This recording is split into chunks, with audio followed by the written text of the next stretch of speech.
நீங்கள் இங்கிலீஷ் பேச கஷ்டப்படுறீங்களா? கவலையே படாதீங்க, நான் சொல்கிறத செய்யுங்க. நீங்கள் ஸ்கூல் இல்லைனா காலேஜ் படிக்கிறீங்கன்னா சின்ன வயசுலேருந்து உங்களுக்கு படிக்க சொல்லி கொடுத்துருப்பாங்க, எழுத சொல்லி கொடுத்துருப்பாங்க, மற்றவங்க பேசினா புரிஞ்சிக்கிற அளவுக்கு உங்ககிட்ட நாலேஜ் இருக்கும். ஆனால் நீங்கள் சின்ன வயசுலேருந்து பேசி இருந்திருக்க மாட்டீங்க. இங்கிலீஷ் பொறுத்த வரைக்கும் பேசினா மட்டும்தான் வரும். ஸோ ஃப்ரெண்ட்ஸ் கிட்ட பேசி கற்றுக்கோங்க. Bro, stop the game and come with me. We want to buy snacks. என்னடா இவன் அரைகுறையா இங்கிலீஷ் பேசுறான்?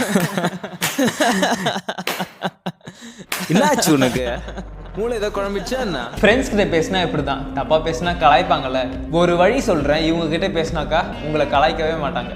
நீங்கள் என்ன வேணால் பேசலாம், எப்படி வேணால் பேசலாம். ஒரு சர்வர் இருக்குது, அதில் இங்கிலீஷ் பேசணும்னு நினைக்கிறவங்க எல்லாருமே அதில் இருப்பாங்க. நீங்கள் அவங்ககிட்ட பேசி உங்களோட இங்கிலீஷை வளர்த்துக்கலாம். இது எல்லாமே ஃப்ரீ தான். நான் என்ன பண்ணியிருக்கேன்னா, கிராமர் மெட்டீரியல் அண்ட் இந்த சர்வரில் எப்படி ஜாயின் பண்ணுறதுன்றதை ஒரு பிடிஎஃப்ல போட்டு வச்சுருக்கேன். இந்த பிடிஎஃப் இந்த வீடியோவில் இருக்குது, செக் பண்ணி பாருங்கள்.